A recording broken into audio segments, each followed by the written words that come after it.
नमस्कार, मैं स्वप्निल। और दोस्तों, दिल्ली दरबार और लखनऊ के बीच चल रही एक जंग, और ये जंग कोई आजकल से तो चल नहीं रही है। लेकिन इस जंग में एक नया जो ताजा मामला देखने को मिला, इसके बाद सुगबुगाहट इस बात की होने लगी है कि कहीं दिल्ली दरबार कोई एक्शन तो नहीं ले लेगा। और अगर एक्शन लेगा तो उत्तर प्रदेश की सियासत में, लखनऊ की सियासत में कोई भूचाल तो नहीं आ जाएगा। और वो भी तब जब सामने चुनाव 2027 में 2 साल बचे, 2 साल भी नहीं। अब हुआ क्या है? अमित शाह के लाडलों को कैसे ठिकाना लगाने की या ठेंगा दिखाने की कोशिश प्रदेश के मुख्यमंत्री ने करी, सूबे के मुख्यमंत्री ने करी। कैसे एयरपोर्ट पे एंट्री ही बैन कर दी थी। लाडले की तो की ही थी, साथ ही साथ जिसका प्रोटोकॉल बनता है उसकी भी कर देती। लेकिन फिर प्रोटोकॉल का पालन हुआ, ऊपर से फोन आया, लखनऊ की मर्जी चली नहीं। और जिस शख्स को रोकने की पुरजोर कोशिश योगी आदित्यनाथ ने करी कि एयरपोर्ट पे सिर्फ मेरा चेहरा दिखे, वो शख्स एयरपोर्ट भी पहुंचा, और ना सिर्फ एयरपोर्ट पहुंचा बल्कि अमित शाह साहब के साथ उनके चॉपर में भी बैठा। अब इस मसले पर खुलकर विस्तार से चर्चा भी करना जरूरी है, इसका विश्लेषण करना भी जरूरी है। तो इसके लिए हमने दावत दी है संतोष जी को। संतोष जी को जोड़िए जरा फटाफट। नमस्कार, बहुत बहुत स्वागत है संतोष भाई। बहुत बहुत संतोष धन्यवाद भाई, स्वप्निल भाई। और तमाम दर्शकों को, न्यूज लॉन्चर यूपी यूके के तमाम दर्शकों को नमस्कार। और जी स्वप्निल भाई। संतोष भाई, उत्तर प्रदेश की ये जो सियासत है और ये जो दिल्ली वर्सेस लखनऊ, दिल्ली बनाम लखनऊ चल रहा है, ये तो चल रहा है लंबे समय से। लेकिन शाह का दौरा, और बहुत महत्वपूर्ण दौरा, और उस दौरे के दरमियान शाह के एक तो बहुत ज्यादा लाडले हैं, दूसरे वाले भी बताया जाता है कि लाडले हो चुके। दोनों लोगों को एयरपोर्ट पे एंट्री नहीं मिली, और एयरपोर्ट पे एंट्री तो जिसका प्रोटोकॉल बनता है उसे भी नहीं मिल रही थी। फिर एक फोन जाता है, पंकज चौधरी दौड़ते भागते एयरपोर्ट पहुंचते हैं। बाकी दोनों डिप्टी सीएम, उनको बिठा दिया जाता है प्रेरणा स्थल पे, कहा जाता है अमित शाह साहब का वहीं स्वागत कीजिएगा। ये योगी करना क्या चाह रहे थे, और पंकज चौधरी को एयरपोर्ट पे बुला के अमित शाह साहब ने क्या किया? सबसे पहले तो जरा ये गुत्थी सुलझाइए। देखिए स्वप्निल भाई, सबसे पहले तो आपने जो एक शब्द इस्तेमाल किया कि प्रोटोकॉल का पालन किया गया, तो मैं कहूंगा प्रोटोकॉल का पालन बिल्कुल नहीं किया हाँ, हाँ। गया। ये दो तीन चीजें इसको समझिए। बड़े जो बीजेपी, अभी कुछ दिन पहले प्रधानमंत्री नरेंद्र मोदी ने नितिन नवीन की ताजपोशी ही कहूंगा मैं उसको, अध्यक्ष का कार्यभार उन्होंने संभाला, 20 जनवरी का दिन था। उन्होंने कहा कि ये मेरे बॉस हैं, मैं हाँ, अपने हाँ, हाँ, कामकाज की रिपोर्टिंग इनको दूंगा। हाँ, मेरा बीजेपी सियारी। का बीजेपी का कोई भी नेता हो, वो हम्म, कार्यकर्ताओं का जिक्र देवतुल्य कार्यकर्ता कह के करता है। और बीजेपी का कोई भी बड़े से बड़ा नेता हो, मैं आज की बात नहीं कर रहा हूं, मैं हम्म, जनसंघ के जमाने में नहीं जा रहा हूं। अटल बिहारी हम्म, वाजपेयी जो पहले राष्ट्रीय अध्यक्ष थे भारतीय जनता पार्टी के, और राजमाता विजयराजे सिंधिया जो भारतीय जनता पार्टी के संस्थापक सदस्यों में थी, उस दिन से लेकर प्रधानमंत्री नरेंद्र मोदी और अमित शाह तक तमाम लोग ये कहते हैं कि संगठन सरकार से बड़ा होता है। ध्यान से सुने हम्म, मेरी बात, मैं उत्तर प्रदेश के लोगों को कहता हूं, संगठन सरकार से बड़ा होता है। और हम्म, बीजेपी के इतिहास में बहुत सारी अनोखी चीजें हो रही है। आज इसको भी उस रिकॉर्ड में दर्ज कर लीजिए कि पहली बार ऐसा हुआ देश के सबसे बड़े राज्य उत्तर प्रदेश में भारतीय जनता पार्टी के प्रदेश अध्यक्ष के साथ, कि गृह मंत्री जब एयरपोर्ट पर उतरे, उनका नाम काटा गया, बाद में शामिल करवाया गया। ये सब चीजें हम अलग विस्तार से आगे बताएंगे। लेकिन ये पहली हम्म, बार हुआ कि जब एयरपोर्ट पर उतरे लखनऊ की धरती पर, तो योगी आदित्यनाथ के एक अधिकारी ने पहले गृह मंत्री का स्वागत किया। और जो प्रोटोकॉल में, संगठन के हिसाब से प्रोटोकॉल में मुख्यमंत्री से भी पहले होने चाहिए, चलिए मान लिया सरकार के मुखिया है तो मुख्यमंत्री नंबर 1 पे हो गए, लेकिन उस लिहाज हम्म, से भी जो दूसरे नंबर पर होने चाहिए, उत्तर प्रदेश भाजपा के प्रदेश अध्यक्ष पंकज चौधरी, वो अधिकारियों से भी पीछे की लाइन में लगे हुए थे। वो जो हाँ, फुटेज है, वो जो विजुअल है, जो वायरल हो रहा है, जो सबको देखना चाहिए, कि योगी आदित्यनाथ और उसके बाद पता नहीं कौन कौन, यहाँ तक कि पूर्व प्रदेश अध्यक्ष भी पहले स्वागत करते हुए नजर आ रहे हैं, उसके बाद जी, योगी जी। साहब के, योगी आदित्यनाथ के अधिकारी स्वागत करते हुए नजर आ रहे हैं, और बाद में मायूस से चेहरे के साथ पंकज चौधरी स्वागत करते हुए नजर आ रहे हैं, क्योंकि वो 6-7 बार के सांसद रहे हैं, बड़े नेता रहे हैं। उन्होंने देखा है कि प्रदेश अध्यक्ष का क्या रुतबा हुआ करता था, उन्होंने देखा है कि राष्ट्रीय अध्यक्ष का क्या रुतबा हुआ करता था।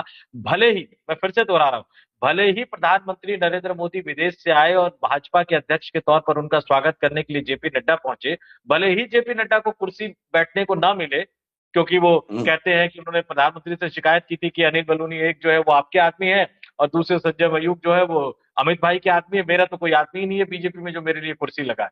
लेकिन इसके बावजूद भी पहला गुलदस्ता देने का हक जेपी नड्डा को ही मिलता, इतना तो हाँ। आप मान लीजिए।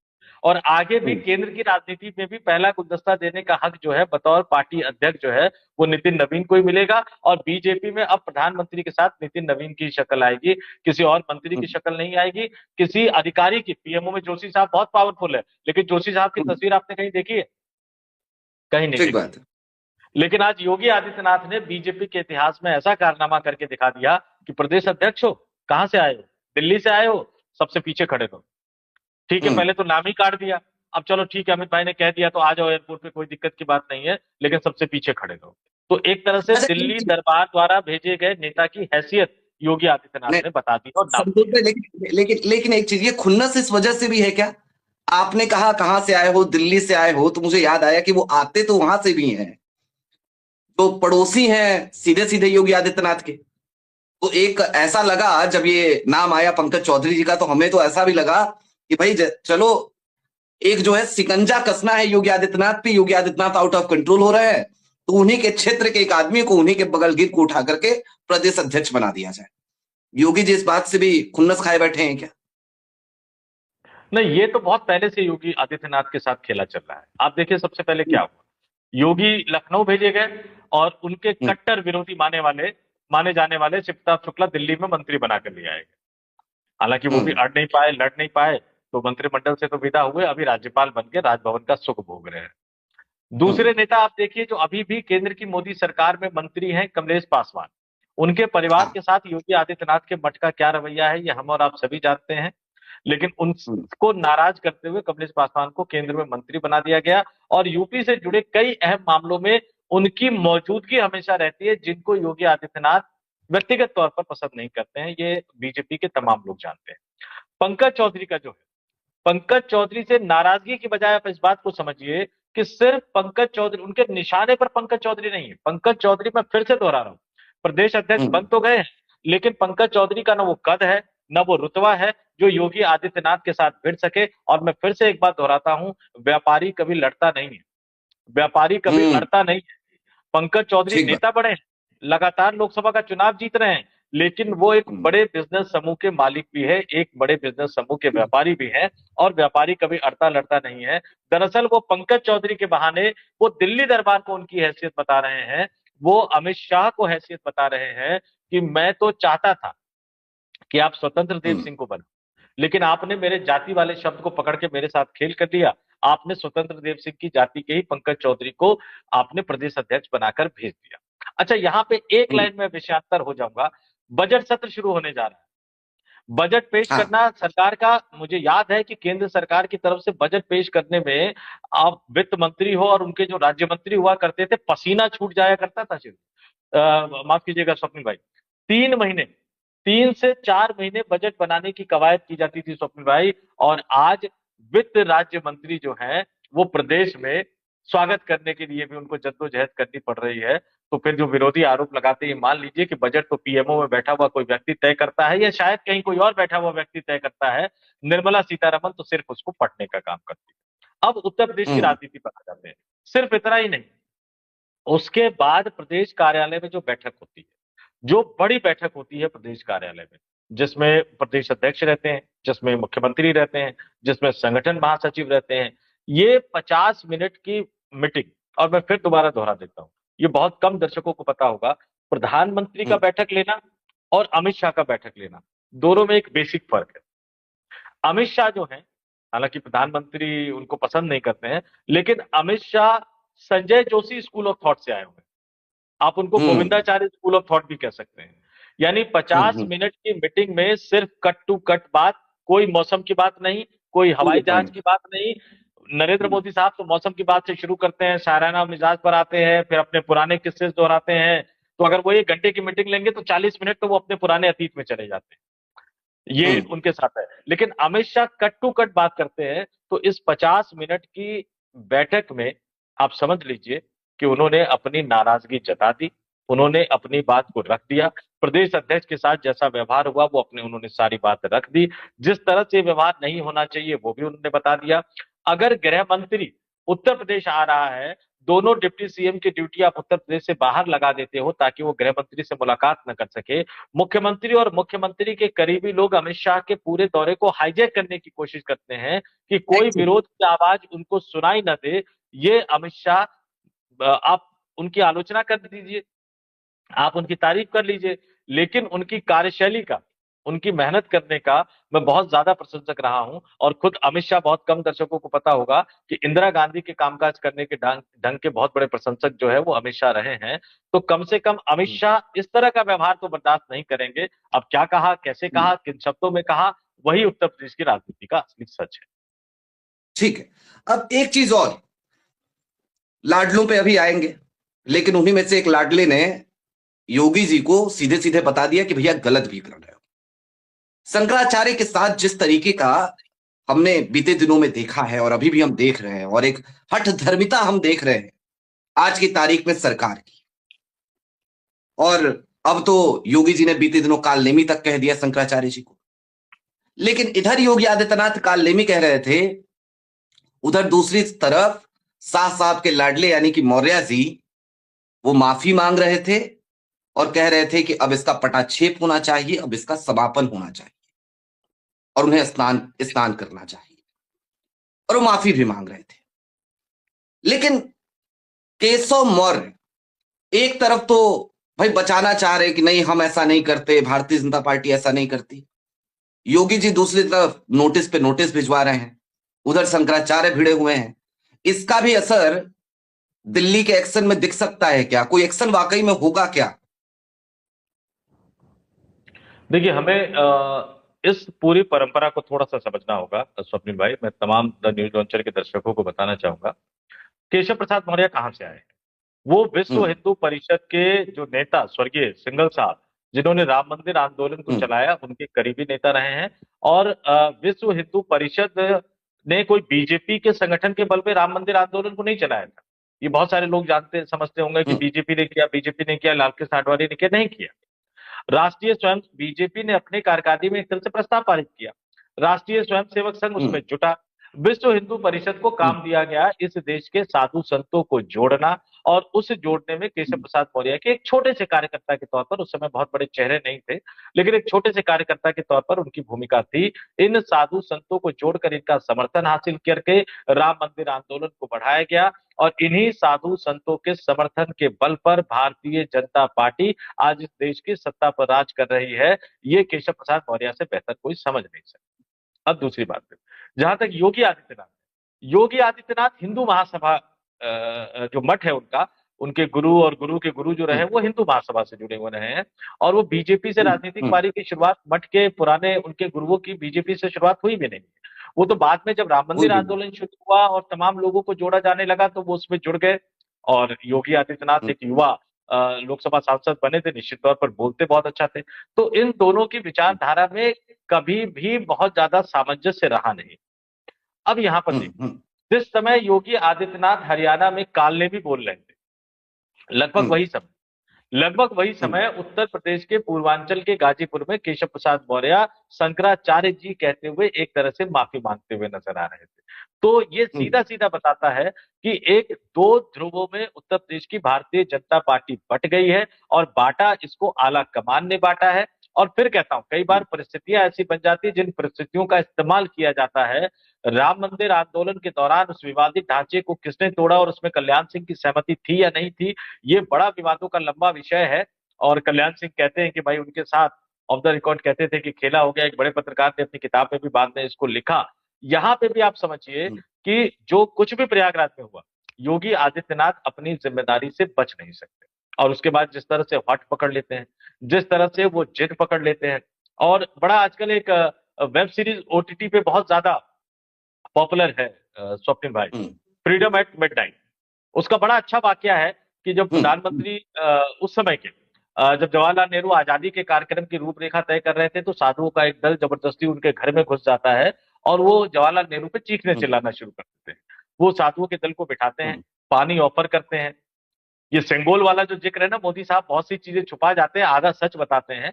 तो उससे जुड़ा हुआ थोड़ा सा हम्म, वाक्य उसमें हल्का सा दिया गया है। साधुओं को बिठाते हैं, पानी पिलाते हैं, फिर उनसे पूछते हैं कि बताइए आपकी समस्या क्या है। तो वो कहते हैं कि देखिए 15 अगस्त का जो नक्षत्र है वो शुभ नहीं है, हम्म, उसमें अगर आप देश को आजाद करेंगे तो बहुत सारे संकट आएंगे। तो खुद जवाहरलाल नेहरू वो कह सकते थे, कौन होते हो तुम, सरकार मेरे हाथ में है, प्रधानमंत्री मैं तय करूंगा कि कितने बजे आजादी मिलनी चाहिए नहीं मिलनी चाहिए। उन्होंने ऐसा नहीं कहा। उन्होंने कहा कि ठीक है, हम्म, अगर हम हिंदू पंचांग के हिसाब से करें तो फिर आधी रात को कर लेते हैं। भाई हिंदू पंचांग हम्म, के हिसाब से आधी रात को नया दिन शुरू होता नहीं है। अब वो उन साधु हाँ, संतों के भाव बदल गए।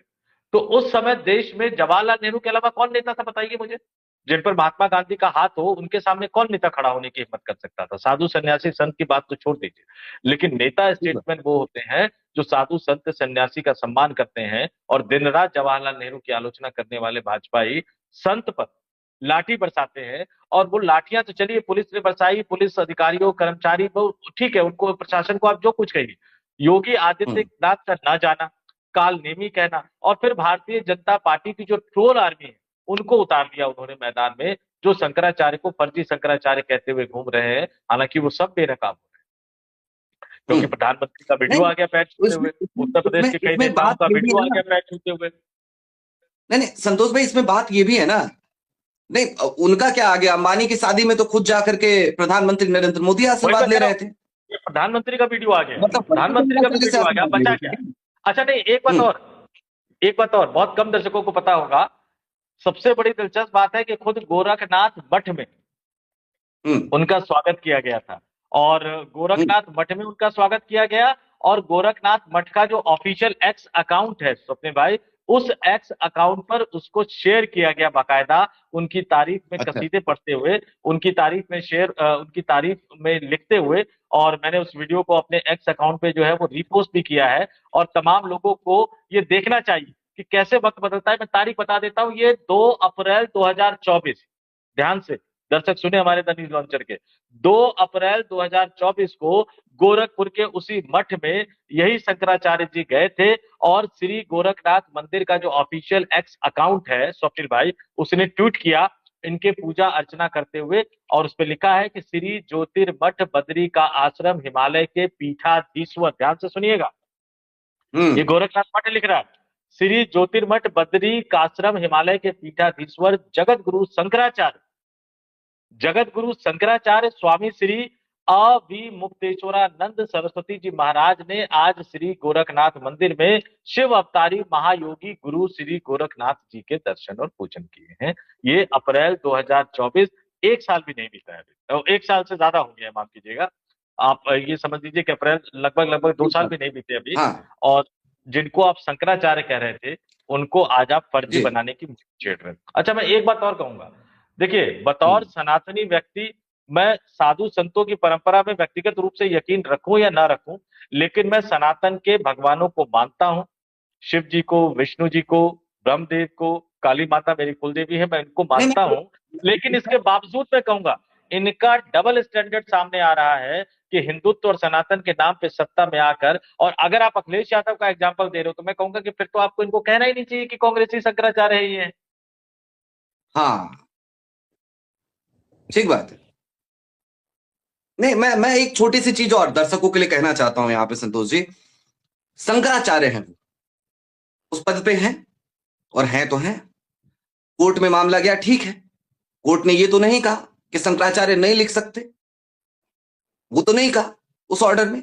अच्छा, शंकराचार्य है ना। नहीं नहीं, मैं एक नहीं बात नहीं, कहूंगा, मैं ये एक लाइन संतोष जोड़ भाई, देता हूँ, एक लाइन जोड़ देता हूँ। उस आपने में नहीं नहीं जाते। सुनिए, नहीं नहीं, बीजेपी हम्म, कहती है कोर्ट का ऑर्डर, ये जो हम्म, तथाकथित बाबा बागेश्वर धाम है, इनको जो आप गार्ड ऑफ ऑनर देते हो और सरकारी जहाज देते हो, ये बीजेपी की राज्य सरकारें हाँ, देती है, कौन से कोर्ट के ऑर्डर के कहने पे देती है? और किसने हाँ, इनको और उसके बाबा लिए, बना दिया है? नहीं, उस बाबा के लिए बकायदा एक मंत्री की ड्यूटी लगाई जाती है कि वो जाए, सिर्फ आधे घंटे इंतजार करे, आधे घंटे में बाबा वहां से बैठेंगे, फिर वापस आएंगे। बिल्कुल। बकायदा मंत्री की इस, ड्यूटी लगती है। इसके लिए ये कौन से कोर्ट ने बहानेबाजी। ऑर्डर किया है? हाँ, अच्छा, एक एक बात और कहूंगा मैं चूंकि देखिए, आपने चूंकि सनातन की बात की, मैं भी भाई सनातन की परंपरा से ही आता हूं, और वो शंकराचार्य के पद पे अगर बैठे हैं तो ऐसे ही नहीं बैठे, भाई शास्त्रों के ज्ञाता हैं वो। और योगी जी उनके सामने जाकर के अगर शास्त्रों पे बात करेंगे तो मुझे नहीं लगता है संतोष भाई, मैं उसी क्षेत्र से आता हूं, मुझे नहीं लगता है, और नहीं लगता नहीं, मुझे विश्वास है कि शंकराचार्य से ये 2 मिनट गुफ्तगू नहीं कर पाएंगे, शास्त्रों पे 2 मिनट बात नहीं कर पाएंगे योगी जी। ये ये ये आईना है योगी आदित्यनाथ का। और ये बाकी जो लोग हैं इनके इधर उधर, ये जो एक डिफेंडर वाला बाबा घूम रहा है, सतुआ बाबा, डिफेंडर पोर से लेकर के चल रहा है, एक हमारे राम भद्राचार्य जी हैं, स्वयंभू जगत गुरु, ये लोग अगर शास्त्रों पे जाएं बात करने तो वही अवमुक्तेश्वरानंद, उनके सामने इनमें से कोई भी 2 मिनट टिकेगा नहीं। और ये कांग्रेसी शंकराचार्य कह रहे हैं ना, स्वामी अवमुक्तेश्वरानंद ने अभी राहुल गांधी को लेकर के एक सवाल किया गया उनसे कि राहुल गांधी राम मंदिर जाना चाहते हैं, क्या उनको जाने देना चाहिए? उन्होंने कहा उनको नहीं जाना चाहिए क्योंकि उन्होंने हिंदू धर्म का त्याग कर दिया है। देखिए, मैं ये नहीं कहता कि मैं शंकराचार्य अवमुक्तेश्वरानंद की हर बात से सहमत हो जाऊंगा, लेकिन ये भी नहीं कहता कि हर बात से असहमति है मेरी। और ऐसा इसलिए भी है क्योंकि देश तो लोकतांत्रिक है, हम तो यही मान के चलते हैं। और सनातन की सब संस्कृति की बात आती है तो फिर तो सनातन में वो भी सनातनी है जो ईश्वर को नहीं मानता, जो नास्तिक है। जी जी संतोष जी, कुछ कह रहे थे। ये सहमति और असहमति, यही तो इंडियन डेमोक्रेसी की खूबसूरती है। लेकिन अगर आप हाँ, किसी ने नहीं, आपकी सनातन की आलोचना कर दी, खूबसूरती है। किसी ने आपकी आलोचना हम्म, कर दी, तो आप लाठियां बरसाएंगे क्या उन पे? क्या हम्म, लाठियां बरसाएंगे? और जहां तक सतुआ बाबा का जिक्र है, पता नहीं किस तरह का प्रोटोकॉल क्यों उनको दिया जाता है। लोग तो ये भी कहते हैं, खासतौर से वाराणसी के कई लोग कह रहे थे, जब मैंने कुछ चर्चा की कुछ लोगों से, तो उन्होंने कहा कि एक एसआईटी बिठा दी जाए ना इनके ऊपर, तो सारा सच सामने आ जाएगा हम्म, कि कहाँ से क्या कौन पैसे का लेन देन करता है। और ऐसे ही एक बाबा दिल्ली के एक मंदिर के महंत भी है, स्वप्निल भाई, ये भी दर्शकों को जानकारी देता हूं। ऐसे ही एक बाबा दिल्ली के मंदिर के महंत बने बैठे हैं, जिन महंत का पैर पकड़कर एक बड़ा नेता, एक ब्राह्मण नेता उत्तर प्रदेश में मंत्री बना था पिछली बार। और वो भी हम्म, बाबा इसी तरह की एक दुकानदारी चला रहे हैं, जो बीजेपी के नेताओं का एक जमावड़ा वहां भी इकट्ठा होता जा रहा है। तो ऐसे बहुत सारे बाबा हैं हम्म, जो सत्ता के इर्द हम्म, गिर्द बैठे हुए हैं। और बाबा रामदेव का तो मैं जानता हूं कि बाबा रामदेव ने 2014 के लोकसभा चुनाव में 3-4 लोगों को टिकट दिलवाया था लोकसभा का, उनमें से 2 को मंत्री बना दिया था। बाद में उनकी इच्छा इतनी बढ़ गई कि प्रधानमंत्री मोदी ने उनको 7 लोक कल्याण मार्ग में एंट्री पर बैन लगा दिया था, क्योंकि जितनी बार जाते थे कुछ ना कुछ पुलिंदा लेके जाते थे कि ये कर दीजिए, ये कर दीजिए, ये दे हम्म, दीजिए, ये दे दीजिए, ये दे दीजिए। तो 7 लोक कल्याण मार्ग पे उनकी एंट्री बैन हो गई। इस तरह के कई बाबा जो हैं, हम्म, जो बीजेपी के सत्ता के अलग अलग मठाधीशों के इर्द गिर्द घूम रहे हैं। और राहुल गांधी जैसे कहते हैं ना कि जब सरकार बदलेगी, तो वो पिछली डेट से वो जो मुख्य चुनाव आयुक्त और चुनाव आयुक्तों को जो विशेषाधिकार मिला हुआ है कि उनके खिलाफ मुकदमा नहीं चलाया जाएगा। एक तो मैं कहूंगा कि एक कमीशन उनको सुप्रीम कोर्ट के हम्म। सिटिंग जज की अध्यक्षता में इस बात के लिए भी बना देनी चाहिए कि पिछले 20 सालों में कौन कौन से बाबाओं की संपत्ति कितनी बढ़ी। हाँ,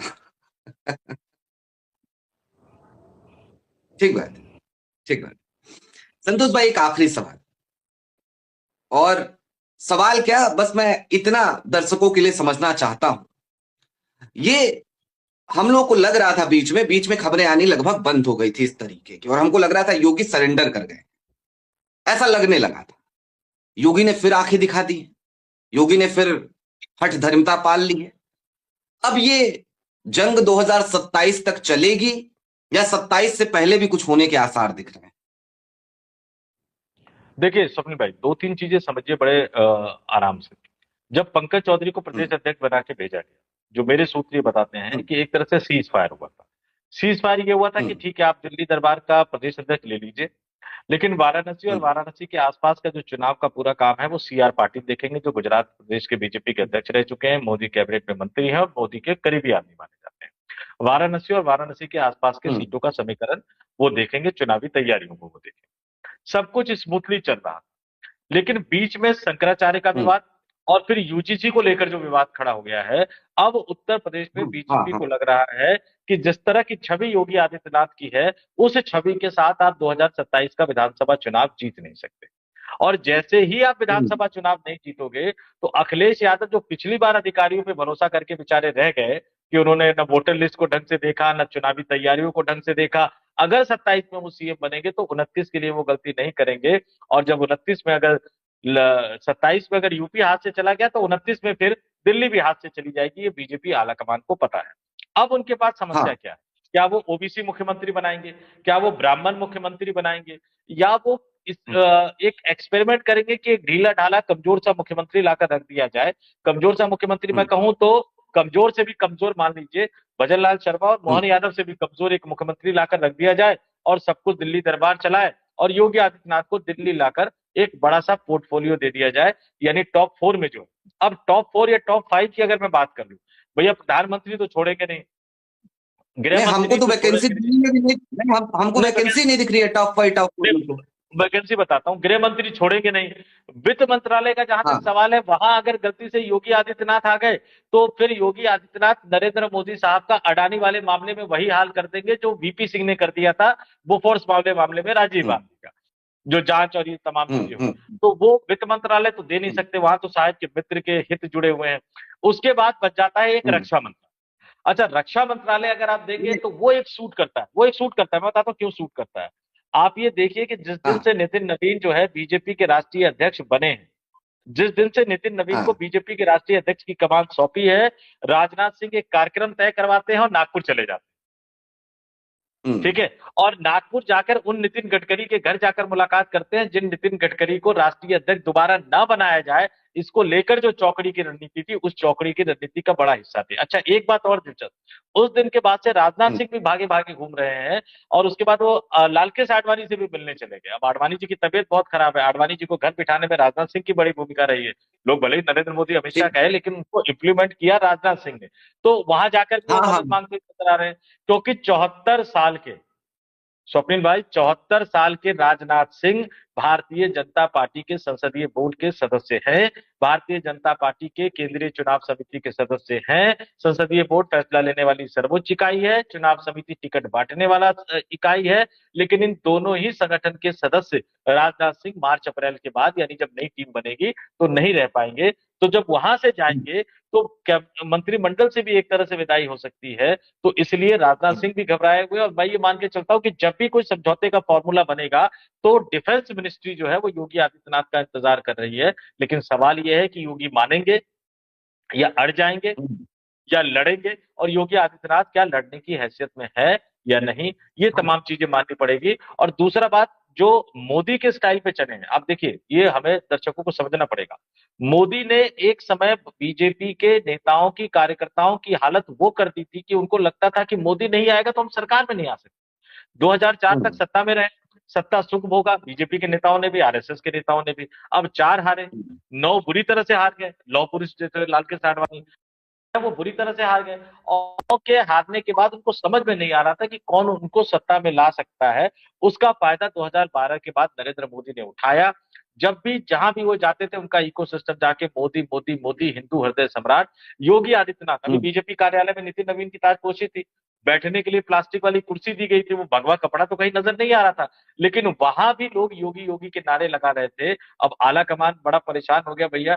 हो सकता है कि आने वाले दिनों में गाजियाबाद और नोएडा से कार्यकर्ता बुलाना बंद कर दें, क्योंकि पूरी जाकर के बड़े आत्मीयता के साथ गले मिल रहे हैं, सब कुछ दिखा, और वो योगी जी प्रधानमंत्री जी की अगवानी करते समय हाथ तक नहीं जोड़ रहे हैं।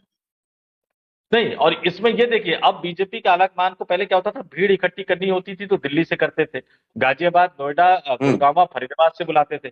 अब दिल्ली वाले, मैं आपको सीधा कहूँ, बुरा माने ना माने, सचदेवा साहब अध्यक्ष तो है, लेकिन दिल्ली वाले भीड़ नहीं जुटा पाते। भीड़ जाती है गाजियाबाद से, भीड़ जाती है नोएडा से, और भीड़ कुछ आती है हरियाणा से।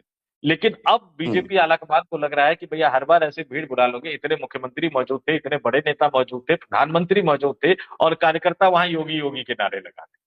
तो ये चीज भी कहीं ना कहीं बीजेपी आला कमान को पिंच करती है, दुख देती है कि मोदी खड़े हैं, उसके सामने योगी योगी के नारे कैसे लगाए जा सकते कैसे लगाए जा सकते हैं ये नारे। कुल मिलाकर एक बात समझ में आती है, लोग चाहे जो भी कहें, कुछ लोग कहते हैं मोदी नाम केवलम, कुछ लोग कहते हैं योगी नाम केवलम, लेकिन सच्चाई ये भी है कि शाह साहब पर्दे के पीछे के वो खिलाड़ी हैं जो खुल करके खेला करने में माहिर है और खेला करते भी हैं। अब योगी जी ने उन्हीं के लाडलों के साथ खेला करने की कोशिश करी तो सियासत की एक नई बिसात बिछ गई है और जो अदावत चल रही थी वो अदावत और ज्यादा बढ़ेगी, इस बात की पूरी आशंका है। ये उत्तर प्रदेश की सियासत है, उत्तर प्रदेश की सियासत जो पूरे देश की सियासत पर हमेशा हावी रहती है। देश का सबसे बड़ा राजनीतिक सूबा है। क्या होगा? क्या वाकई में कोई एक्शन होगा? और क्या शाह ने कोई कड़ा संदेश दे दिया है पंकज चौधरी को अपने चौपर में बुलाकर, योगी जी की मर्जी के बिना उनको वापस बुलवाकर? और अगर दे दिया है तो क्या योगी संभल जाएंगे या फिर अभी भी अपनी हठ धर्मिता में लगे रहेंगे? देखना दिलचस्प होगा। अपडेट जो भी होगी उत्तर प्रदेश की सियासत पर वो हम आप तक पहुंचाते रहेंगे। चलते चलते बस इतना ही। जुड़े रहिए। बहुत शुक्रिया संतोष भाई। बहुत बहुत धन्यवाद।